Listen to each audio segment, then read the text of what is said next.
Hey, so hi everyone, welcome to our discussion for International Women's Day. My name is Sophie. I am currently a trustee for the Dyspraxia Foundation in charge of youth. Um, we've got some great guests here today, so I thought we'll go around and just introduce ourselves. I go first. Hi, I'm Kaiya Stone. I'm a writer and creative. I also teach children and adults with specific learning difficulties. I wrote a book about my own experiences with them called Everything's Going to be KO. Sure, I'll go next. My name is Krytal Bella. I am the founder of the Dyspraxia Foundation. I also run the Dyspraxic Women's Network. I have been a dyspraxia advocate for almost half my life now. So I've been around for a little while. Hi, I'm Jess. I run the charity Dyspraxic Me. It's a charity that supports young adults who are dyspraxic, and we usually meet about once a month in London and take part in various activities to develop our skills and to build friendships. And my background's in museums, and I'm an artist. Hi, my name's Athina. I create content online about dyspraxia to spread awareness in being an advocate. Brilliant. Oh, my name's Victoria. I am a freelance trainer. So I taught for 25 years and now I run a training organization. So I'm training people about neurodiversity as well as mental health and well-being. Great. Well, thank you all for giving up your evening to come chat to us. We've got a lot to talk about, so I thought we'd go for more of a linear, chronological way of answering the questions. So I thought we'll start with a diagnosis because I know everyone here has been diagnosed. I was diagnosed at 23. I don't know if anyone else has any early diagnosis stories, but it seems most people, or most women I speak to with dyspraxia, tend to be diagnosed later on. And I just wondered if anyone had any thoughts about that. I could share some statistics on that. Yes, that'd be great. So I did a peer research study about 2 years ago, which lines up very closely to other studies done by the Dyspraxia Foundation a few years prior. So in the study, we found that between male and female, so assigned male at birth and female at birth, 80% of males received their diagnosis before the age of 16, whereas with females, 21% received their diagnosis before the age of 16. The majority of us unfortunately had to wait until adulthood to receive our diagnosis, if at all able to. It is quite the privilege to get a diagnosis, and I'm sure many people viewing this understand and experience how difficult it can be to get a diagnosis as an adult. So I'm sure many of us can relate to our stories here today. How old were you, Krytal, when you got diagnosed? I was either 18 or 19. I was at university. I was aware that I was dyslexic, but I'd never received an official diagnosis for dyslexia. So I went to my university support hub and asked about a diagnosis there. That's when I first heard about dyspraxia. They assumed I was very aware of it because they were like, "Yeah, you're definitely dyspraxic." Never heard of it. I was given a leaflet, and that was it. And the diagnosis. The diagnosis on a leaflet. And I've been an advocate ever since because that just wasn't good enough for me. No. Did you notice, like, when you were at school, that with the lack of hand-eye coordination and all those kind of things? It was a very interesting experience. I went through all the emotions after I received that diagnosis, as I did a lot of reflection, as I think many of us do. We look back at the way we were treated by others, especially at school, teachers, the way we were labelled a number of different things. I know when I was younger, I was labelled ditzy and clumsy and, typical blonde girl, which I absolutely cannot stand that. And it made me very upset that I'd been treated that way because of something I had no control over, and the kind of stereotyping of, you know, young girls not being able to do things that others can, and it just being pushed aside of she's just a girl, and I hated that, and I went through a lot of emotions at that time. Yeah, I did, big yawn. I did do a lot of reflection, and to me it just seems so obvious looking back. And instead of someone going, this child needs support and advice, it was just a case of, you know, give them all these labels that are really negative, kind of just make fun of it and move on. So it was a very emotional time, but I managed to turn that around and just do as much digging as possible to find out as much as I could and find a community of people that I could relate to. And that was huge. That was huge for me, finding that community of people, especially other women. That was, yeah, it was a wild experience and a difficult one, but one I'm very grateful for to have eventually gone through. I wish I'd been able to do that younger, but can't change the past. We can only influence the future. I often wonder what it would be like if I was diagnosed at school. Was anyone actually diagnosed when they were younger and has sort of a different viewpoint? I was, but I always felt it was late. I was 10, 11 when I was diagnosed, but since reception, the teachers knew, but teachers didn't know, they didn't know about dyspraxia. Yeah, I had troubles at school because I obviously had a disability of some sort, but nobody could name it. Because at the age of 8, I still couldn't walk up and down stairs, couldn't dress myself till I was about 9 years old. So I was very, obviously, most 8-year-olds can walk up and down stairs. Yeah, it just felt like it took a long time, 11 years, when it was so obvious. Yeah, I have heard that. I've heard people being diagnosed at sort of 3 and 4, and it just seems such a shock because most of the women and people I know are diagnosed so much later. It seems unusual to almost have that really early diagnosis. So if people have later diagnosis, do you think that it affected you in like a positive way or a negative way? Do you feel, I hear a lot that people feel they're more resilient because they didn't get the diagnosis and therefore had to come up with more coping strategies, but obviously it's a very personal feeling.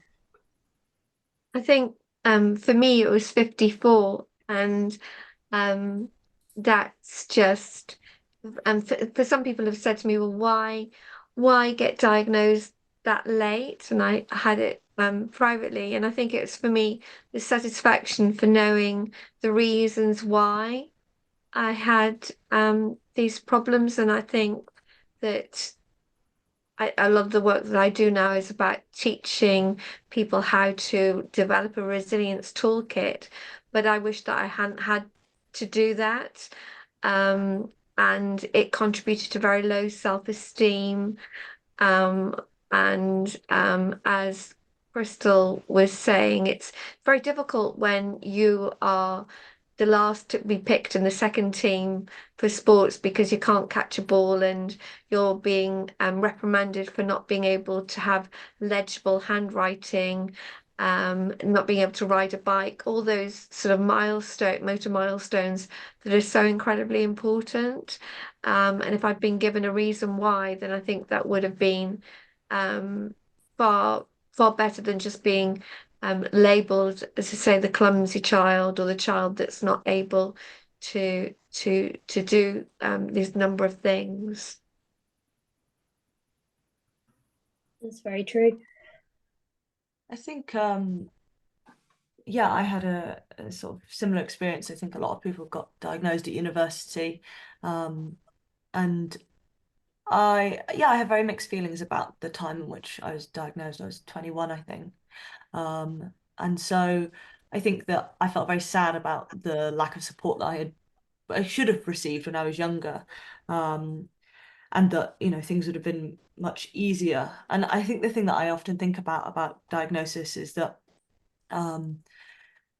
having the language to be able to articulate what an experience is so powerful. as Crystal was saying, it's this sense of being able to identify something and it not be some stereotype and some other labels. It's a label that you can use yourself that isn't derogatory, and that's really powerful. But I think that the thing about that's so important is that with that label you can start to see the world and understand that, you know, maybe you know, PE isn't going to be where you excel necessarily, but that doesn't mean that you're never going to be able to have a great time exercising. And I think that that's the thing that I feel the most sad about, is that I wish I'd had that earlier. The label then leads to a sort of new way of visioning yourself, that allows for you to sort of take control of your life rather than have labels put upon you, which then limit they feel very limiting.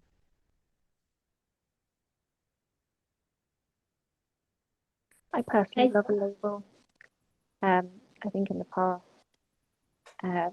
especially when younger, and I think Victoria, I think, you know, touched on it, where people have said to you before, why do you want the diagnosis now? It's not going to change your life.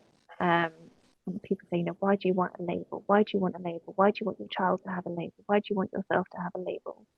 And I think there's sometimes this negative attachment to diagnosis labels.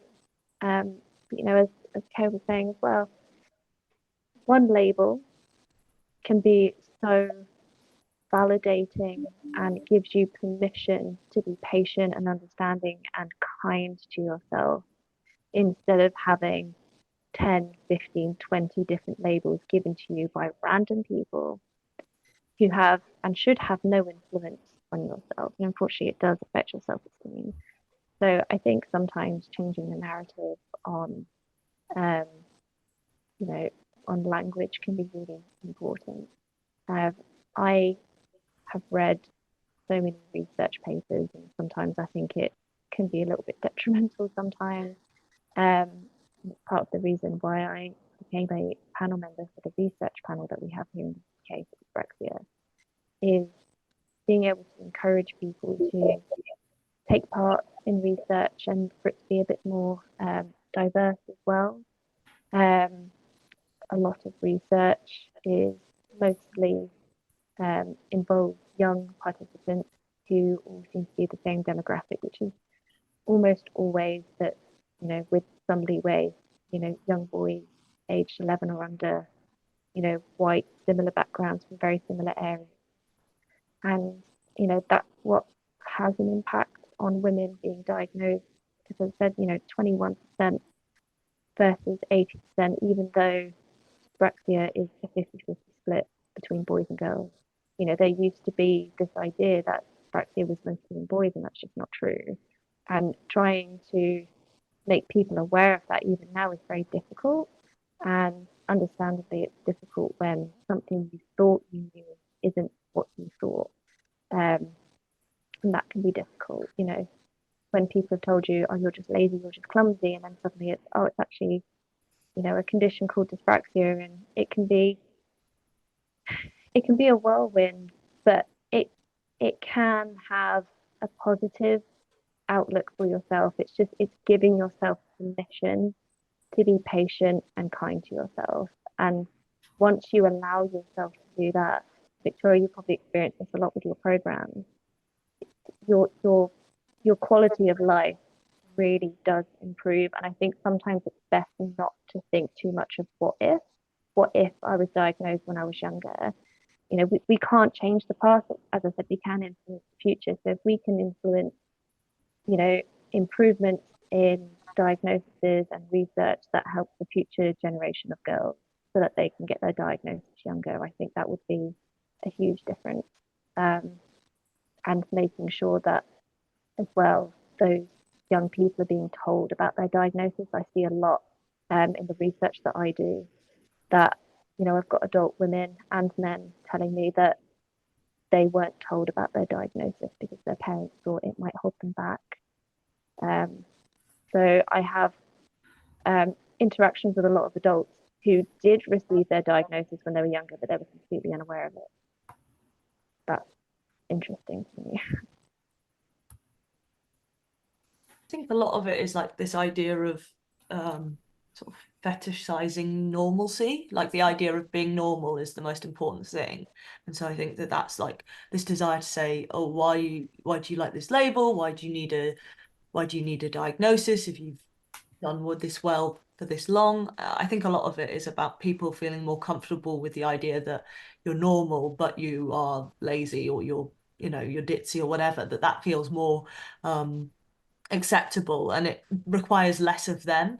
And I think that that's a really interesting thing to come up against. And I think I understand the feeling that parents have of wanting to protect their children, but it's also about their desire for their child to be normal rather than their desire for a child to flourish, or can be anyway. I don't want to summarize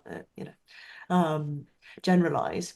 And yeah, and I think that when we sort of let go of this idea of normal, then we really allow individuals to flourish and show who they are, and that's the joy of it. And yeah, once you sort of accept who you are, and yeah, start accepting that with kindness, I think that that's where the magic starts happening, really. Yeah, very true.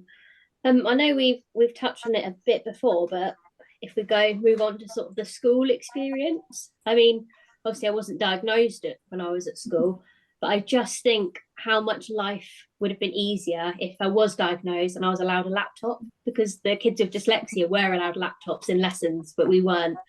And my handwriting is appalling, and it's never really something I use as an adult. So I wonder if those provisions were put in place, how different. But like you said, Crystal, you can't look back, but I think it also very much depends on the school. We have this idea that if there is a diagnosis, that all the support will be given, everyone will understand the condition, and things will just be great from there. But I've heard a lot of stories of people not getting the support, and I wondered if obviously a lot of us are diagnosed later, but if anyone had any thoughts on school, what support they got, whether it was helpful support. I was diagnosed when I was 7, so I got full one-to-one support all the way up till 19, like in lessons, and I got taken out on a one-to-one physiotherapy. I feel like it did really help. It did really help compared to seeing others who didn't have it. I am grateful for that. Yeah. I go into primary schools and teach now still about dyspraxia, about neurodiversity in general, and there are still schools which are holding children accountable to pen licenses. So, which is a big bugbear, that they're still not letting children have a pen until they're writing legibly. Still not a good understanding of dyspraxia. It still tends to be the Cinderella of the learning disabilities, and I think I would have been so much happier at school, like you, if I'd been able to have assistance with my writing. Even at university, I had to read my scripts to tutors because my handwriting was too illegible. So I just think there needs to be far more education about dyspraxia within educational systems, so that children actually aren't disadvantaged. I don't know if Jess and Athina, whether you had something called a pen license at school. No, I had something even worse. I was left-handed. I got told that I wasn't allowed to write with my left hand, so they gave me a pen that I could only use with my right hand. And they also took my desk away from me until I learned how to write. So I had to share a desk with a teacher and use a pen that was for my right hand. But yeah, so now I can't. I write my right hand looks like it's not my dominant hand, and my left hand now is still left at like 5 years old. So yeah, I didn't have a pen license, but I feel that was a lot worse than a pen license. Oh gosh. I'm really sorry to hear that, Jess. It's really strange, and I think that comes with the culture of how young people are treated. There's this strange experience among some adults who can look down on young people as almost inhuman, and especially when a disability is involved, or that lack of normalness, as we were saying earlier. And it's just cruel, really, to kind of force a young person to do that, because those early years are so important. And it is, honestly, it's terrible. I hate hearing stories like that, but they do happen, and I think it is important that we do look back on some of those things and figure out how we can influence the future with those experiences and that information. But I think as well, some of the issues disabled people face, of all different kinds of disabilities, is that often it's left to us, the disabled people, to change the system. And that is very difficult, because we're trying to have an influence on changing a system that is designed by able-bodied people and neurotypical people who have, as we said before, that fetishization of normality, trying to force society and young people into this idea of normal.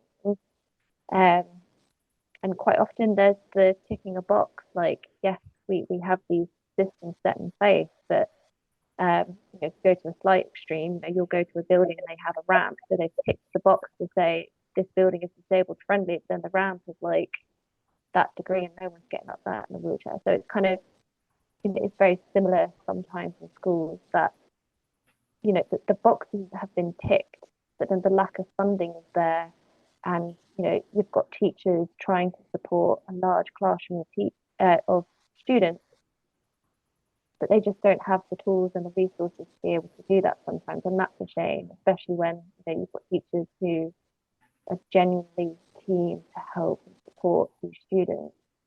They definitely do exist, but if they don't have the funding and they don't have the resources, it just becomes really difficult, especially now that young people are being asked to stay in education for a lot longer. Those resources are being spread really, really thin, and that's when we end up with more students being missed for their diagnosis. And it's kind of, you fix one problem and create three more.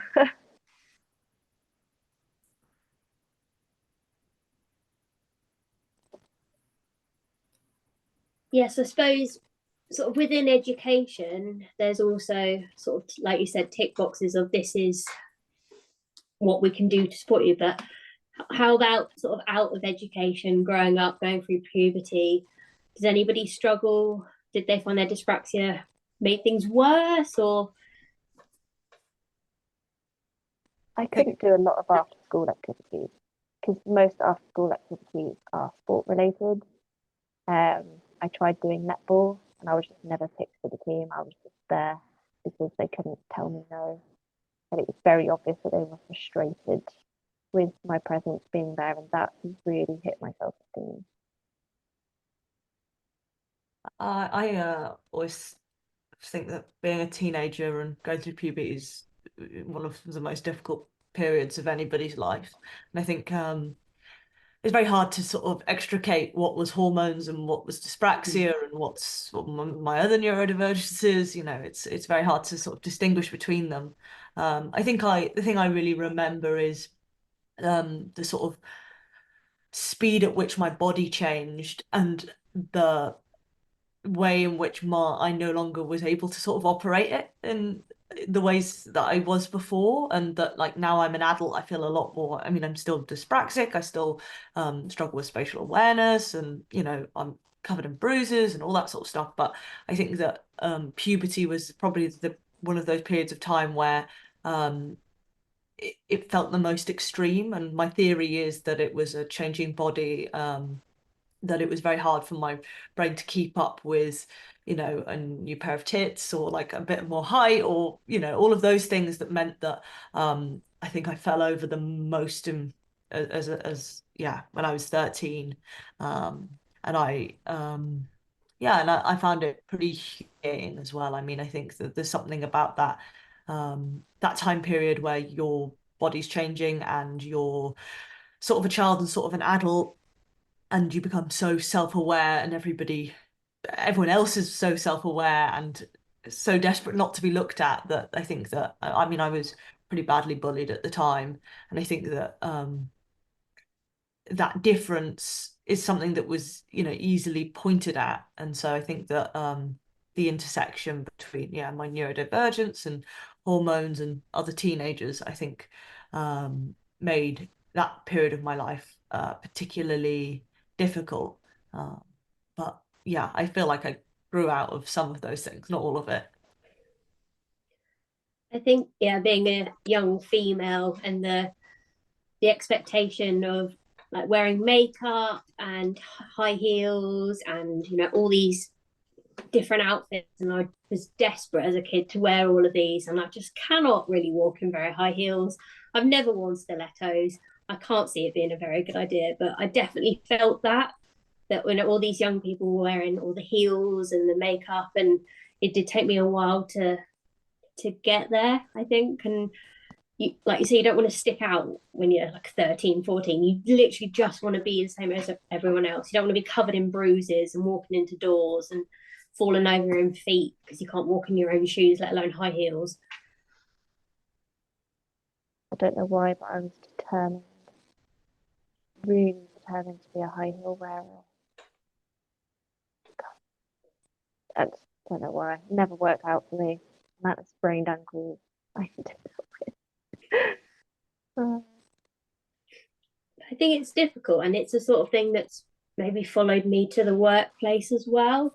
There's this expectation, or maybe just for me, for women to wear a certain thing when they're at work. You should wear your high heels and you should have your hair done properly and your makeup. And if you struggle with those things, I sometimes feel like I'm coming across as unprofessional because, I have spilled my lunch down the top, and I've had to get changed 3 times in one day at work before, because, this is quite a regular occurrence.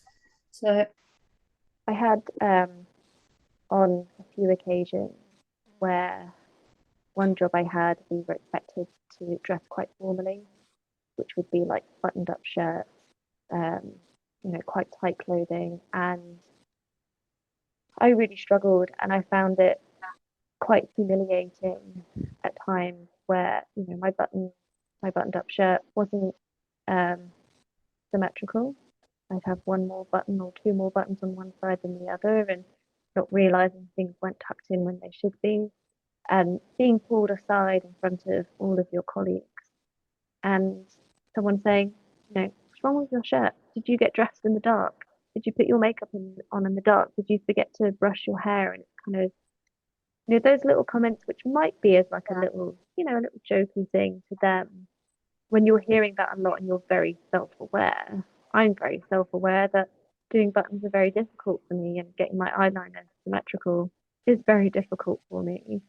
And to have that brought up in front of people can be a big hit on your self-esteem, and it can make getting ready in the morning more difficult. So you're having to compensate by waking up early, especially when you're a student as well and you're quite young, getting up really early just to make sure you're kind of as most presentable as possible, just for it to still be called out, can have a quite a big impact on you, even in your adult life.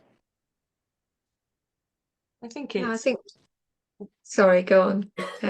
I was going to say, I think that it's sort of in the same arena as the pen licenses. I think there's a sense of what's important in a workplace, like priorities put on wearing high heels or wearing a suit or having your buttons done up or neat handwriting, writing with a pen. There's these like regulations and structures that we're sort of told that these are the things that are important. And I find it very difficult and very infuriating, because I don't think that those things are important, and that we should take, a leaf out of the sort of dyspraxic book and say, well, what's actually important here? Is it that I'm a good colleague? Is it that I'm doing my work properly? Is it that I'm enjoying my work and I'm like part of a team?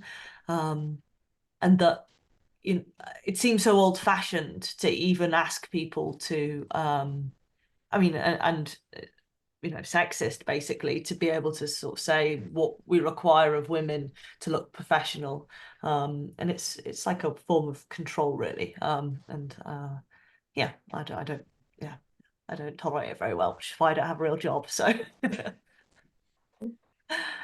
No, I agree with Kay completely, and I think that it's not taken very seriously at work. Dyspraxia, it's one of those things that perhaps you may be ridiculed about. Certainly in my career, it was joked about.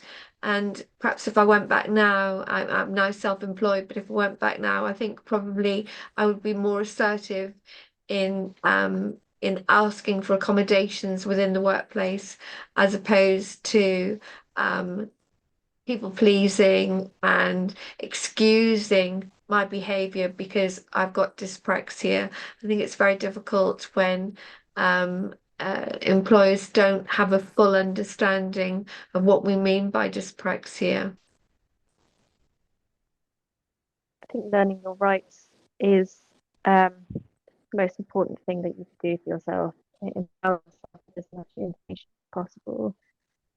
If you're from the UK, we have England especially, we have a program called Access to Work, which is a government-led program which you can sign up to. It's completely free. You will have an assessment done.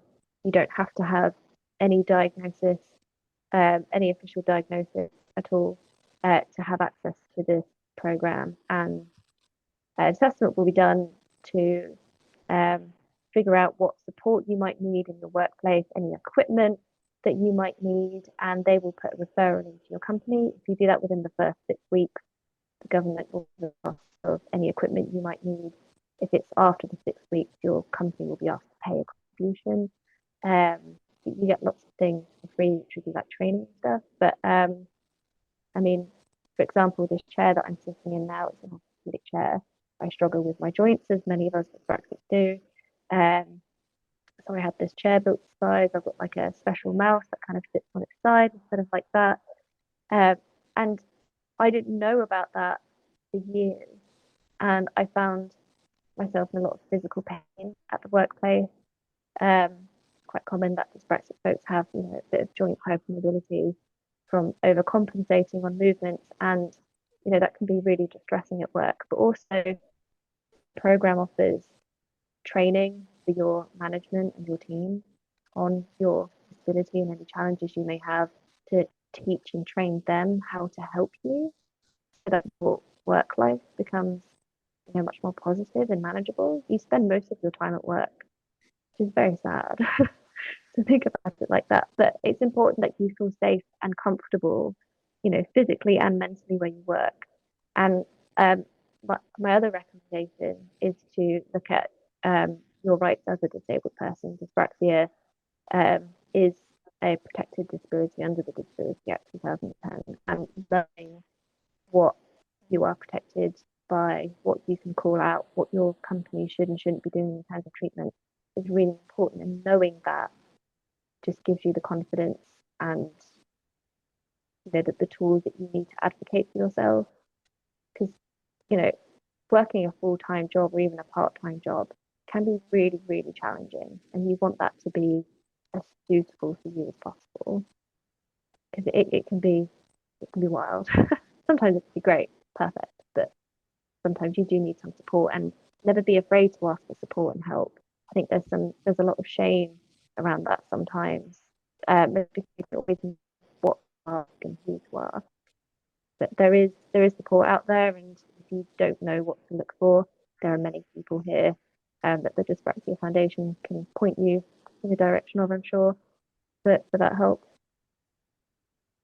Yeah, I second that. Access to work, because I've just recently gone through it. I applied when I'd worked there about a year, but if your company has fewer than, I think, 20 employees, you can also get it for free.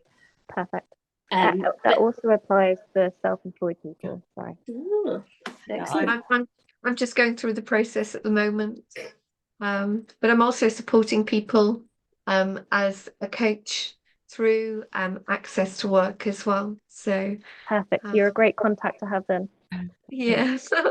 I've been on the receiving end of the access to support, and I've also helped people. That's part of my job as well. And so I think it's one of those things of being like, the money's there, you just have to know to ask for it. And it's not necessarily, I think, is really helpful. I mean, even just watching this says it, you know, there's people who do know, but especially if you're self-employed, I think it can feel very lonely, and that these things don't apply to you.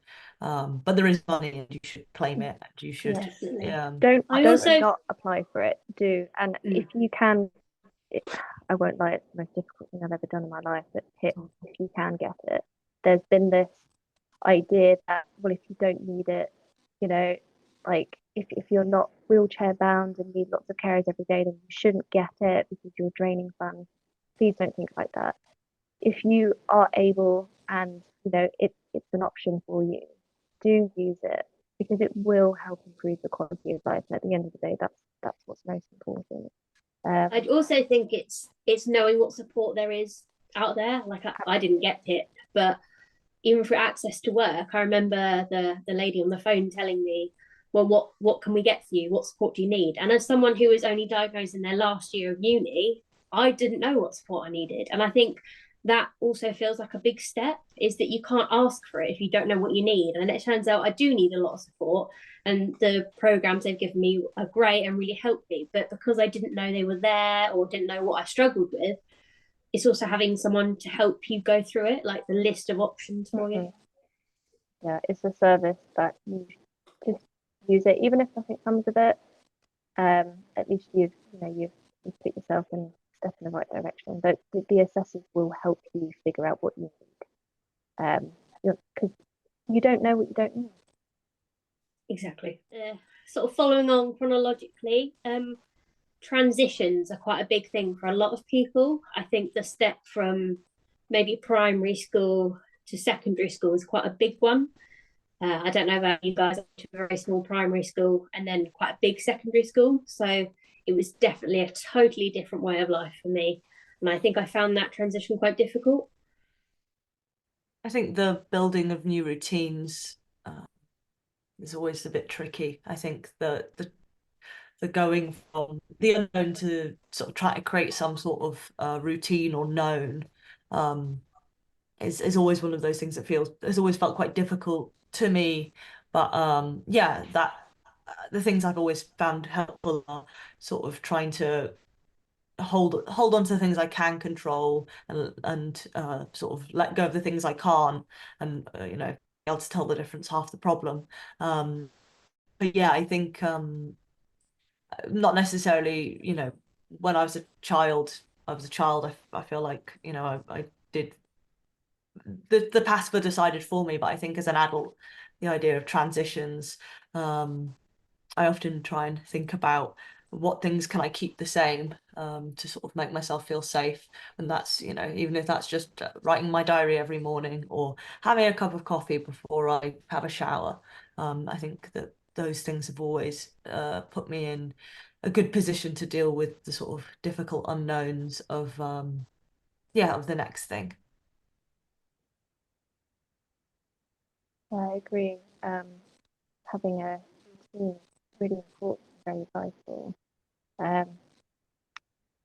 When I grew up, I had a very difficult childhood, should we say, and I didn't have a support network or routine of any sort. And I was in a similar position as you, Sophie. I went from a very small school to suddenly a very big one. There were 6 people in my class when I was in primary school, and then suddenly I went to high school in a different country. So I'd gone from year 7 in a primary school to then year 8 in a high school, but it was everyone else's second year in high school and my first year in high school. So everyone else had already gotten used to high school routines, and I'd gone from a class of only 6 people, being in the same room all day, and that was really difficult. But as soon as I'd established some sort of routine, things kind of smoothed out. And even in my adult life, I was made redundant just before Christmas. My routine completely went out the window, and now with a new job recently started, routine's kicking back in again, and I think that fluctuates, and sometimes there is that pressure on ourselves to always have routine, always live that perfect life. Like, we're adults now, we should have that nailed down by now. And I don't know about you, but sometimes I barely feel like an adult. I have to do the adulting thing again. Great. Don't know how to do that. I feel like just a baby. I'm 31, but apparently that means I should have my life together and be an adult. And I think that is, you can't really measure that, where you should be in your life. Everyone's at different stages. There's this idea that, when you're 18, you go to university, and you leave university, you get a big girl job, and then you have a relationship, get married, have kids, buy a house, and that just isn't actually that realistic. For some people it is, but it's not a chronological thing for everyone. And sometimes you go backwards, and sometimes you go forwards. Like, sometimes you get redundancy, and health happens, and just finding your routine as and when it suits you. Your routine will change. Something will come along and throw that routine off, and you'll have to do something else. And you will have lots of transitions through your life. And I think just be patient with yourself and be understanding that it's not going to be a straight line of progress. It's going to go up and down, backwards and forwards, in every direction. And that doesn't even know it's left and right either. So don't worry. There are some tools I think that are really useful. I know from my working in the wellbeing space that actually journaling is so powerful. I advocate using a gratitude journal. We have something inbuilt, a negativity bias, that is, we respond more forcibly to the negatives. That's why if you go in, you have a school report that actually has 5 amazing things about you and then 1 negative thing, or an appraisal, they tell you 5 amazing things about you and then 1 negative thing. What you remember the negative thing. And a way our brain is programmed to hold on to negatives far more closely than positives. So a way in which actually we can remedy this is by writing down 3 things that we're grateful for every day. If you do that in the morning, write 3 things you're looking forward to. In the evening, 3 things that perhaps good things that have it's actually activating something in your brain called the reticular activation system, and that's the brain's filter, and so your brain will look for more positives. So I advocate that journaling is a really good thing to do. Just a little easy tip. It only takes 5 minutes, but it's really great actually for helping you to feel grounded. Also, it helps writing down any feelings that you have. Actually, by writing down the feelings that we have can help us make sense of those emotions. And they call it name it to tame it. Writing down any negative emotions that we have actually helps us to take from the emotional part of the brain and helps us to process them in the logical part of the brain, and can reduce the impact of those negative emotions again by 50%. So journaling is really powerful. That's a great tip. I know that mental health is something that neurodivergent people really struggle with. I don't know if Crystal knows any of the stats about it, but I did hear that you are much more likely to suffer with a mental health condition or problem if you're neurodivergent. Yeah, I don't know the exact statistics, but being neurodivergent as well, it's very, very rare for you to just have one neurodivergent condition.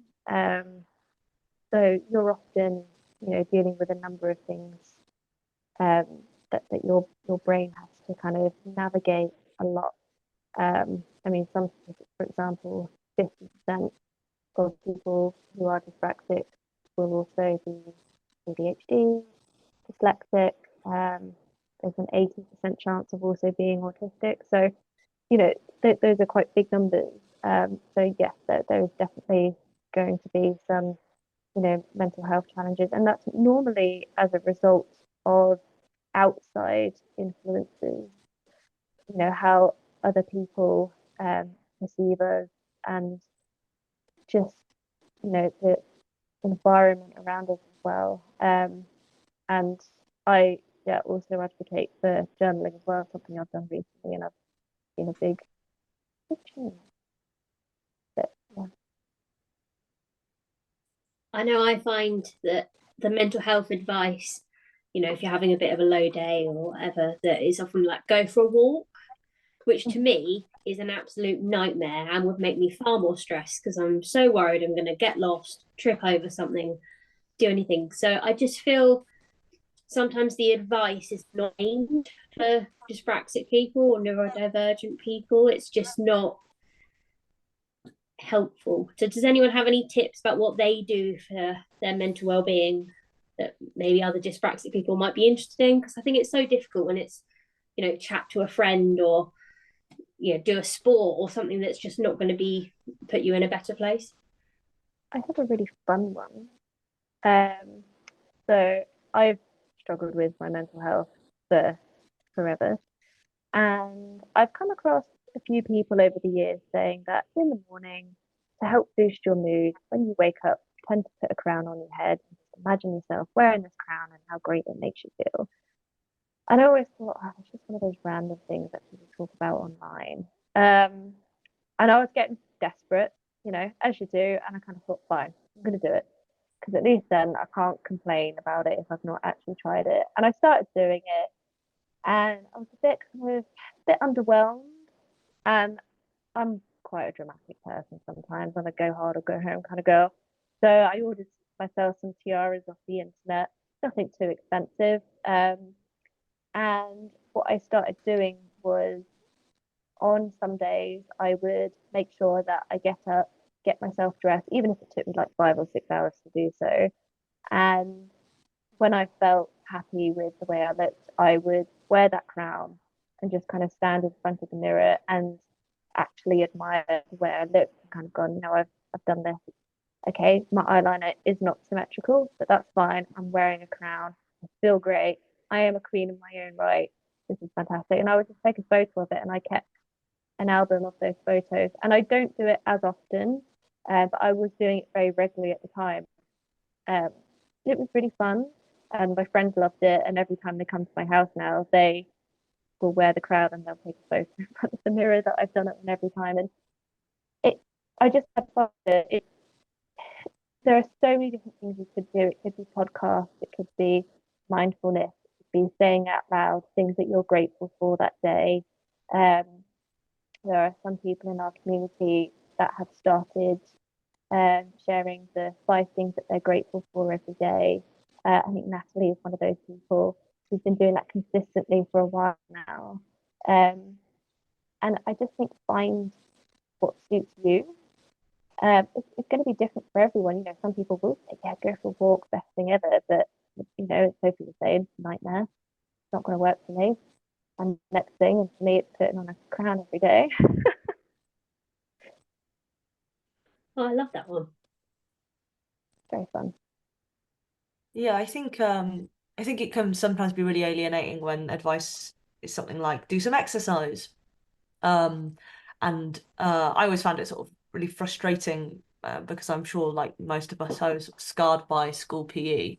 And unfortunately, I do find exercise is one of the most important things for my like mental health well-being. But the thing that was as Krytal was saying, like the key thing was finding something that I loved and finding something that suited me. And, you know, for me, it was like going on a static bike where I'm clipped in. And I was like, well, I can't fall off. Like, you know, like I'm not going to trip up. There's no way of me smashing into anything. And loud music, it feels like dancing. And so, you know, I wouldn't necessarily recommend that for everyone, but it was about finding something that suited me individually, and that, like, you know, advice is just advice and it's not going to work for everyone. But I think that sort of perseverance, and we're used to being perseverant, we're used to having to try lots of different stuff and failing. And I think that sort of being really committed to yourself. I mean, the tiara example is perfect. Like that's like deep commitment to being like, am I gonna, look after myself? And trying to make that answer yes. I think one of the things that can be really helpful is thinking about treating the parts of you that are feeling unwell or mentally suffering as like another bit of yourself. Sometimes I imagine like little Kaiya and what she needs, and sometimes by separating that from me, it sort of gives me a job rather than it stops me from sort of wallowing. Sometimes you do need to wallow, but I think that finding ways to make looking after yourself fun, and not just I mean, it's really annoying and boring and relentless being a human, and so finding ways to make it a little bit more joyful is usually my solution. Doesn't always work, but it's I think it's the best way for me anyway. No, that sounds great, and I'm definitely thinking about buying some tiaras. I think, Crystal, that's an amazing idea. I think we all need to find our inner queen, and those tips are so great. I think we need self-care is not self-indulgent, and I think we have to be tenacious to survive in a neurotypical world. So putting ourselves first is no wrong thing. Definitely. If no one else has got anything else to share, I think we might wrap that up. Now, I know you women have all got very busy lives and you're all involved in such amazing projects. So thank you so much for coming on and for chatting and sharing your experiences, because I feel it's always nice to have someone else's experience. We can have all the stats and facts and figures in the world, but when you hear, people wearing tiaras when they're having a bad day, or the traumatic things that happened at school, it makes you feel not so alone. And dyspraxia is such a underknown neurodiversity, let alone disability, that I think it's great that we're all raising awareness. So thank you for everything that you've been doing. Oh, thank you. Thank you for having us. Yeah.